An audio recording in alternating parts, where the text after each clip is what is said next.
Picking up my husband at the airport, I bumped into Brandon Harrison, my ex-fiancé who ghosted our wedding 2 years ago to go see elephants in Kenya with his adopted sister. I was wearing sunglasses, but he still spotted me instantly in the crowd. Alexis Hayes, I'm back to marry you. My eyes narrowed slightly. You are? He gave a helpless chuckle. Hey, sweetie, don't be mad, I didn't mean to ditch for so long. After Willow saw the elephants, she wanted photos, and she's my only sister, so I had to spoil her. 2 years of shooting and boom, done. I rushed back to fulfill our engagement. That's when it clicked. This man was my ex-fiancé, but seriously, had no one bothered to tell him I married his uncle the same day he ran away?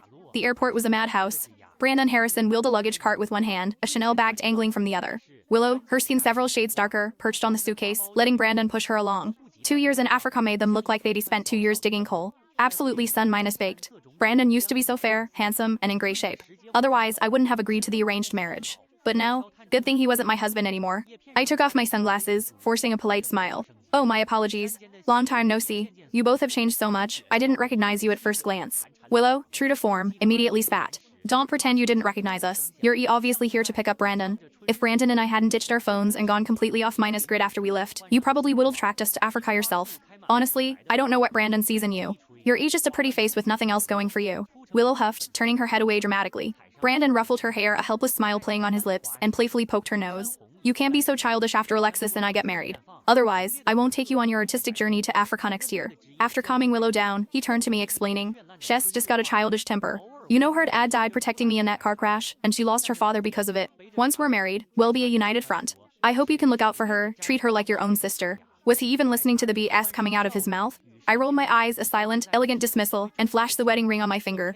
Mr. Harrison Jr., thank you for bailing on me back then. It led me to a man 1,000 times better than you. And please, don't flatter yourself. I'm here to pick up my husband today. Brandon froze. Then he narrowed his eyes at me for a long moment before raising an eyebrow and smiling. Alexis Hayes, do you take me for a fool? The Harrison-Hayes merger was the talk of New York 2 years ago. Every socialite and dignitary was there. Everyone knows you're my fiancée, Alexis. Okay, it was wrong of me to run away and embarrass you, but your reputation is trashed.